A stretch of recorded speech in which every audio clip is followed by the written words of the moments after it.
So I don't know Tom Emmer, but I'm pretty sure he doesn't approve of the language, right?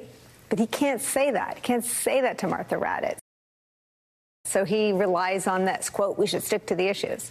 But comments like that from Tom Emmer are a test.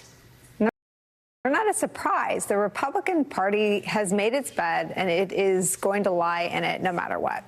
And every time Trump's Republican allies refuse to condemn something Trump says or dodge answers, dodge answering questions about his latest outrageous statement, in Trump's view, he can check them off a list. They've passed the latest test, the dictator on day one test from Trump. Trump tests them as often as he can so that he knows at any given moment just how far he can push and just how far he can go with his enablers in the Republican Party. He wants to make sure they're following along, following him to the depths as he goes lower and lower. It's ahead of an election in which Trump is already baselessly claiming that there could be voter fraud. It's a new chapter in a lie that has already led to one domestic terror attack on the United States at the U.S. Capitol. Trump is stress testing now to see how tight his grip is over the Republican Party. That stress test also includes calls for violence. On Sunday, Trump reiterated his call for Vice President Harris to be prosecuted. And as NBC News reports, it is part of a pattern. Quote, he has increasingly threatened to go after other political foes if he is elected. He has talked about jailing Facebook co-founder Mark Zuckerberg and discussed possibly carrying out election fraud prosecutions against election officials, donors, and operatives. Donald Trump's increasingly dangerous rhetoric as we get closer and closer to the election as a stress test for the GOP is where we start today with some of our favorite reporters and friends. NBC News Washington correspondent Yamiche Alcindor joins us. With us at the table, full house, co-host of MSNBC's The Weekend, Alicia Menendez is back. Also joining us, distinguished political scholar and professor at Princeton University, Eddie Glaude is here, and former senator, host of MSNBC's How to Win 2024 podcast, Claire McCaskill is here. She's also monitoring the Mets game for me. Yeah, what do we got? It's 8-7. Okay. Thank you, Lindor. Claire, I think that we have followed the shiny objects for 9 years because they are indeed news, right? It is a news story that he called the Vice President of the United States mentally impaired. But for him, it's also part of ignoring Lindsey Graham's advice. Lindsey Graham went out 4 weeks ago and said, I don't think he should insult her. A whole bunch of elected Republicans have been on TV for weeks telling him to stick to the issues and to try to brand her for her policies, not personal insults. This defiance is part of a test ahead of what is obviously a project that is already in motion from Trump's perspective, and that is to already sow doubt about the results of the next election. How do we respond to that? I think it's really hard because clearly he is going places that even he has not gone before in order to get attention. He is desperate to grab attention back so the focus is on him. I think he was the most miserable time he's had campaigning, where the weeks on end, where everything was about Kamala Harris and everything was about her vice president and about her fundraising numbers and about her crowds and about her convention. And now I think he's going to places that even I think some of us are surprised, this being mentally disabled. And I just have one question for Donald Trump. If she's so dumb and mentally disabled, how come she wiped the floor with you at your debate? Why could you not stand up to her? And why are you so damn afraid to debate her again? Yeah, I mean, it doesn't pass any of the tests of logic, and SNL had some fun with that as well, though you delivered it better. I wonder, too, Yamiche, what the Harris campaign, who has, I think, raised the bar on how to sort of diminish Trump and shrink him down to size. They've turned it into an art form. What is their thinking behind the scenes about this kind of rhetoric and these attacks? Well, I think, one, they don't want to engage and really respond point by point for every single personal attack that he wages on her. They really do want to, especially in this last, what will be almost a month of the campaign, really stick to the issues and focus on the voters, because she still has a lot of work to do when it comes to undecided voters.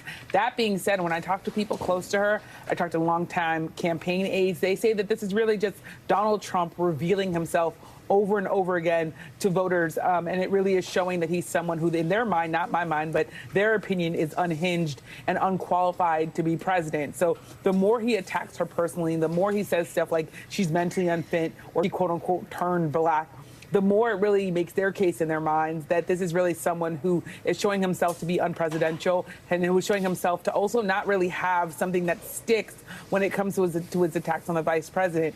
And a lot of Harris aides that I talk to sort of get the sense that he's still searching for a way to really get at the criticism that he wants to get to for her. He hasn't really found, they believe, the issue that he really wants to settle on. And as a result, you see him instead going after these personal attacks. They also say this is someone who, for a very long time, has really personally attacked women, personally attacked people of color. So this also is just more par for the course in their minds. That being said, I think the politics here is that the vice president wants to, in this moment, first look presidential, which is why you're seeing her leave Las Vegas and go back to the White House to deal with this hurricane aftermath. Of course, she cares about this because she is the vice president, but also it shows her being able to do the job of the presidency. And then she's going to keep on trying to hammer at sort of everyday kitchen table issues that she thinks voters care about, and in some ways not get into the back and forth, because she wants voters to look at her and say, this is someone who really cares about me and cares about why I'm struggling and all of the different things that are worrying me every day when I go downstairs and I go to try to make a living in this country. You know, there is something in both what Yamisha's saying and what Claire's saying. I mean, she wants another debate. We know that. I think Ben Rhodes sort of had that sense, too, from talking to some folks close to her, that she would really, the campaign believes she would benefit enormously from another debate performance like the last one. And she has this insult that's everywhere. I mean, there is an opportunity to do exactly what Claire just said and said, if I'm so impaired, why don't you debate me anywhere, anytime? To your point, none of this is surprising, because we know what he thinks of women. We know what he said on the leaked Access Hollywood tape. We know what he has said about E. Jean Carroll. We know what he is telling us in his policies about our ability to control our own bodies. I think we got a preview of some of this when he was running against Nikki Haley, trying sort of workshopped, calling her Nimrata, calling her bird brain. And so anytime he goes toe-to-toe with a woman, specifically a woman of color, he begins to devolve.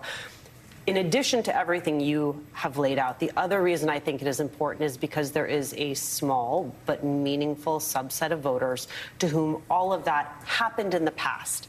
And it has not yet so fully shaped their thinking on him that they are prepared to make a candidate choice. So he continues to give them new data points, which is why Lindsey Graham and other Republicans are begging him. Voters have somehow forgiven you for some of the things that you've already said. Let's leave it there. And in this moment, when late deciders are tuning in and getting reacquainted with you, you don't need to remind them of the reservations that they had previously. That's such an interesting point. I mean, to the voters who are amused by his misogyny and racism, they're there, right? They're. I mean, I was about to say they've mailed in their ballots, but he's so negative about that. I guess they plan to show up on Election Day. That's not who he should. I'm sure the campaign feels that's not who he should be talking to. And if you're just tuning in, the thing with an attack is it has to match up to something that you see, and there is nothing about that insult that would ever. I mean, you shouldn't say that about anybody, but she is competent. She is sharper than he is. She is younger than he is. She is smarter than he. I mean, there's just nothing about that attack that exists in reality for the people he still needs to win over. Well, I mean, it all depends. Let's look at it from this direction. So I think you're right to say that this is a test for Republicans in the party, whether are you loyal or not. But then there's also what he's going to be doing. He's going to ramp up grievance, hatred, and fear, because his strategy has always been to turn out low-propensity white voters. The idea is that these folk are going to come home eventually because they can't stomach the idea of voting for a Democrat because it's existential. Some people will not vote for him, period. So, but he's going to bank on folk coming home. His task is to turn out low propensity white voters. And the way he does it is by ginning up anger, ginning up grievance, ginning up hatred. And Kamala Harris is the avatar for that. So not only is she mentally deficient, it just angers me. But, right, he's also talking about send them back. And they're chanting, right? They're going to come into your homes and slit your throats. And he's chanting. So what is he doing? He's ginning up fear, because the idea is that when you count the numbers, there are more white voters who don't vote than there are them. And my task, as I've demonstrated over and over again when I'm on the ballot, is to turn them out in numbers that you can.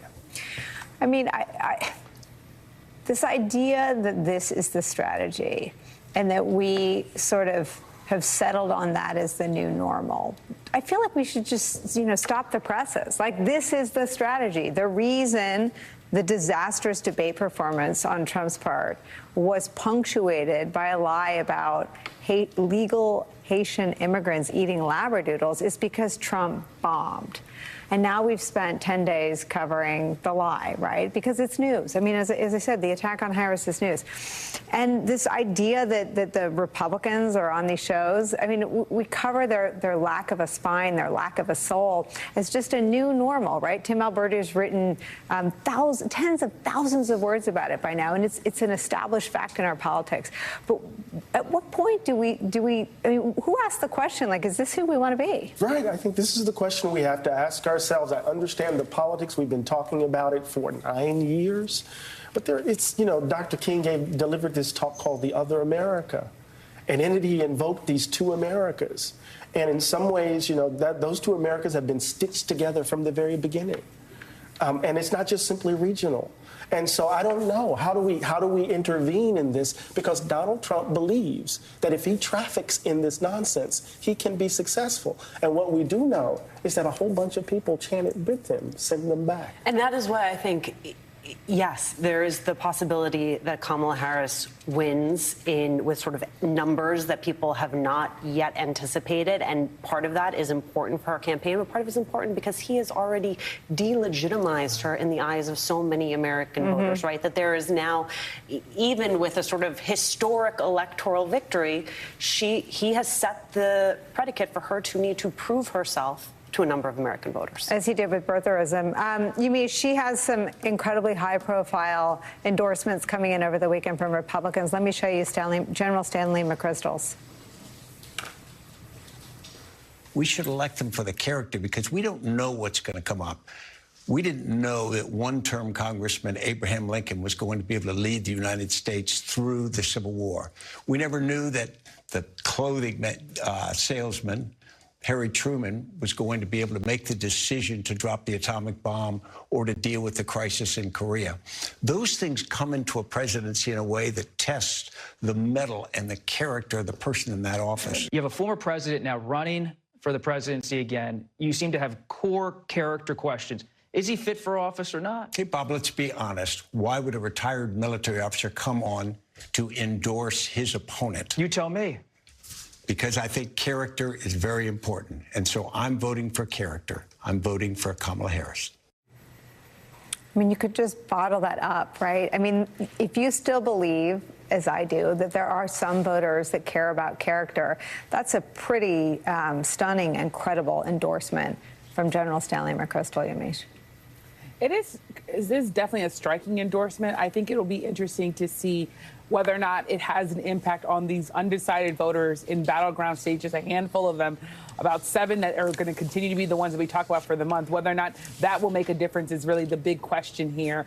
The Harris campaign has been very clear that they believe that they're really building this big tent party